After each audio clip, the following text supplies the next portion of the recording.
we wanted to be able to do it in a really nice soft approach. How do we actually make people realize that there's so many wonderful things about Malaysia, and we spend so much energy being angry. So the whole point is to actually focus on the positives and what's great, and this is what Project 57 brings to the play.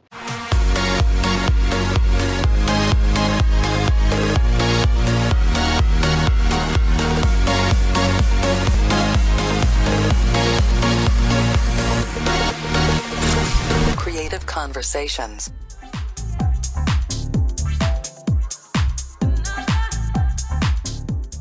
Hey Zouk family, welcome back. It's another week and another chance to talk to an industry expert, and I call this man a national hero here in my adopted home of Malaysia. I met Sadiq 5 years ago, and he was beginning his campaign with this phenomenal NGO, Project 57, which really has been a driving force in uniting Malaysians together. For those who are not based here, out of Singapore, Hong Kong and Vegas, Malaysia is made up of three major ethnicities: Malaysian Indians, Malaysian Chinese and Malay community. And Sadiq has done more than anyone else I know about creating a national pride that encompasses and encourages everyone to basically come together as one nationality and one proud people. I can't do justice to describe what Project 57 means, so I let the man himself take over. Sadiq, how are you?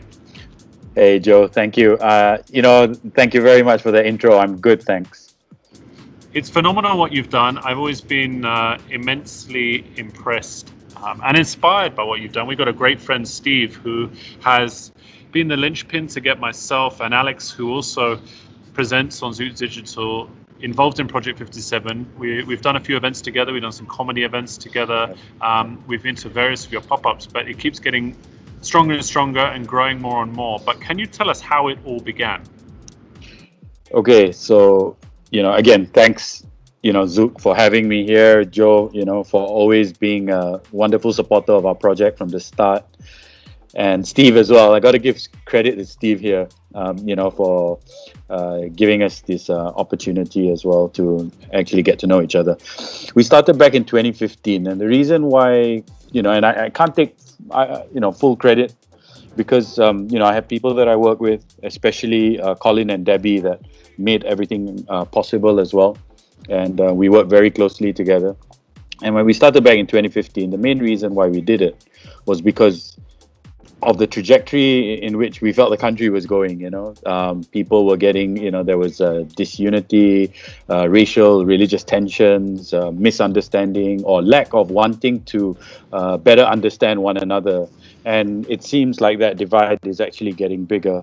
So we wanted to be able to do it in a really nice soft approach. How do we actually make people realize that there's so many wonderful things about Malaysia, and we spend so much energy being angry. So the whole point is to actually focus on the positives and what's great, and this is what Project 57 brings to the play. So to the stage. The other part is that what we want to do is, especially with the youths, to be able to inspire greater patriotism, and also amongst Malaysians at large to foster greater unity. So what we wanted to do was not just have or create a charity or create a company. If we created a charity, we would have been, in a sense, always trying to raise money. But what we did was we used the social enterprise model. And that social enterprise model is the one that is actually the one that allows the business to become self-sustaining. So you were talking earlier as well about some of our t-shirts and our merchandise. So the idea is that this merchandise allows us to actually carry on, for us to do our programs, for us to talk about unity, for us to engage with students, for us to engage with corporates, and at the same time allow people to, in a sense, wear a billboard of what it is that they share, that same vision with us. So, and that's how it's been. And again, we'd like to think that we found a really nice spot between, kind of like streetwear and impact wear, in the sense that, people are able to show others how they actually feel about being Malaysian, as a proud Malaysian, but at the same time something that looks cool. That's what we wanted. And we place a lot of emphasis on quality. So that's something that that we pride ourselves with. So that's just a little bit in a nutshell. But the most important thing about the impact model is who it is that we impact. So for every single product, merchandise, T-shirts, books, ribbons, everything that we create, there's a financial contribution to an underserved. So recently, in the last year, we were one of the first 22 companies that got our accreditation from Magic.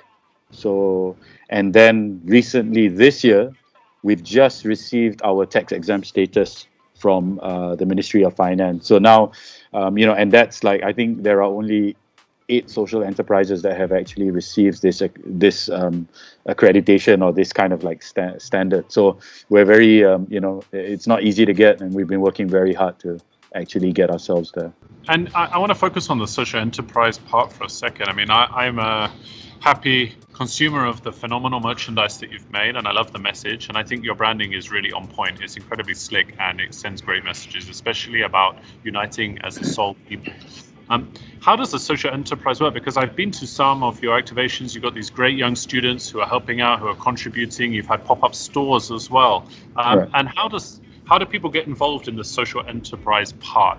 And what have you seen Project 57 benefit local up-and-coming young Malaysians at the same time?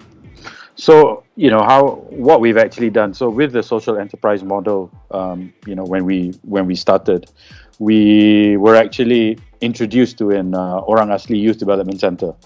And through that introduction, that relationship has actually blossomed. So from when we first started working with them in 2016 until today, we've had several Orang Asli kids actually come through our program. So as I said earlier, every single product that we create, there's a financial contribution to an underserved. From that money, that funds is actually used for empowerment programs and also to actually fund and support the livelihood of some of these Orang Asli kids that have come through our program. So, we work very hard in making sure that these Orang, these youths actually have an opportunity, one, to actually earn some extra money, and the other thing is to actually better equip themselves. So through the collaborations that we've done with corporates, universities and colleges, we've received quite a number of scholarships. So these scholarships have gone directly to these Orang Asli youths, and they've gone on, and the other thing, right, Joe, that sometimes people don't actually know that they qualify. So they haven't gone to school, for example. So they, you do just a basic education, and then you drop out of school, and you think that, whatever programs you've done, you don't qualify for university or college. But because of your experience in what you've done, in some of the classes that you've taken, these Orang Asli youths have suddenly realized that, hey, I actually qualify to be able to enter a university or a college. And through our program, we've actually managed to get some of them in. And some of them, later on, I'll share a story with you. So through this, once they receive a scholarship, there's the other bit, which is always the problem. That's the last mile, which is they don't have a place to actually stay. They don't have enough money for transport. They don't have enough money for just, regular food, stationery, and all that kind of stuff. So that last mile need is, in most of these cases, is where we come in. So we provided lodging for our youth. So apart from getting the scholarship, we provided the lodging. We've made sure that they have money for transport, money to buy books, and money to take care and support their livelihood on a day-to-day basis, So that's something that, in a sense, if you're talking about how do they impact, right, that is one of the areas that they never knew they qualified. Now they know they qualified. How do we help them meet that last mile? So that's something that we're very happy to have helped. Well, that's phenomenal. You give people hope, and then there's an actual execution where they can feel the difference to their lives. And you must have some success stories to share with us. What are your favorite success stories from Project 57? I have. Okay, so one of the best, and sometimes this, on some occasions when I've gone to speak and talk about this, and I'll usually have her picture in the background, and her name is Farah. And it's been a tear-jerking moment sometimes, when you're talking to people and depending on the crowd, right? So Farah was one of our retail trainees. So Farah and Bella, so sisters, yeah, and they're from Bera Pahang. So, and so Bella works with us, She's the older sister, so she works with us, does accounts, does admin work. And Farah came and, she joined us on some of our sales, pop-up stores and all that kind of stuff. And then one day she tells Debbie, hey, Debbie, I want to study. And she dropped out of school at 7. So we were like, okay, let's see what we can do. And she's, if I'm not mistaken, 18 at the time when she wanted to do this. So then we found her, we got her a placement in Sunbeams. She wanted to sit for SPM, no formal education background, right? And she got 5 credits after sitting for the SPM. SPM is the equivalent of GCSE for you, right? And immediately she qualifies to go and do her foundation. So we got her a place in college to do her foundation. And she passed the foundation. So now she's in first year university. So, every time when I talk about it, or even when I share with people, or even people who are a bit more affluent, right? And you kind of like drop out of school, or you decide you don't want to finish. Here is somebody that never had formal education, and she had the will to actually just go there and decide, you know what, I'm going to do this. And I did this, So she's one of our, bright shining stars that we always like to talk about. So Farah inspires us, and now she's inspiring her peers in the Youth Development Center. So that's something I'd love to share with you. Hey, many congratulations to Farah. I hope she's listening to this and she sees how proud you are. It's a great story, and one that I think is highly valuable to the people out there who give up at very small hurdles or say, I can't do something. She's proven all of us wrong. And that's phenomenal. To go in with no formal education, it's a very challenging world to go into, a learning world, but then to excel and push yourself through it is a great mark of success. So that's a wonderful story to share. What's next for Project 57? What plans do you have? You're always doing exciting things. I've been to many of them. So what's next? Yeah, so, we've done quite a few things over the years. And as you know, we cycled around the country back in 2017. We've had several engagements. Some of them are continuous engagements with universities, and we've done projects with schools. We have our Unity Ribbon project, and the Unity Ribbon this year would be at 300,000 ribbons. So again, all the ribbons made by Orang Asli youths who earn a wage for every ribbon they make, right? And so it's all these separate and pockets of things that we've actually done. And what we want to do is basically be able to put them all together.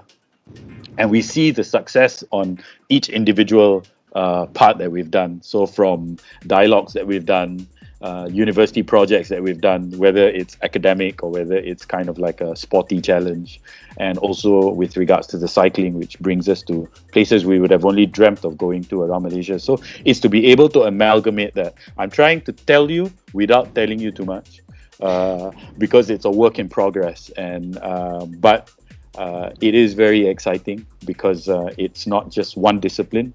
So at the same time that it's also, in a sense, gets your mind thinking, it is also physically challenging as well. Yeah, good luck with those. Please keep us posted on what you're doing. I mean, to cycle around the country is a major achievement. Also, the 300,000 ribbons is phenomenal. I mean, the sheer volume, but it just shows the extent you're willing to go to help people, which I love. As a Mat Saleh, it might be quite odd to hear, but I really am greatly inspired by what you do, because I do love this country. It's my second home. Sometimes feels more like my first home. And what you do to highlight the positivities of exactly why I love this place is to do with Centra. Number one is the people. The people are incredibly warm-hearted, kind, welcoming people. Number two is the culture, which comes through the whole of Malaysia. And we see it in the form of food, see it in the form of friendships, see it in the form of attire, batik, so on and so forth. I mean, there is so much enriched about Malaysia.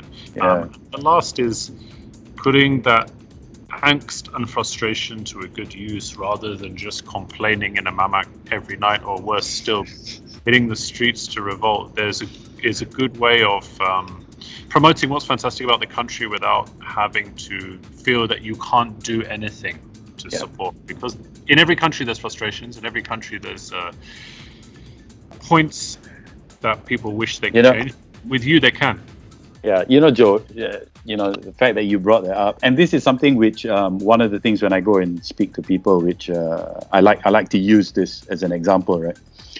So no matter what happens to an American anywhere in the world, they will always be proud to say, "You can't do this to me. I'm American," because they're proud. But when you look at the state of the country with regards to politics and everything, and how you keep things, things very separate. Love for country is love for country.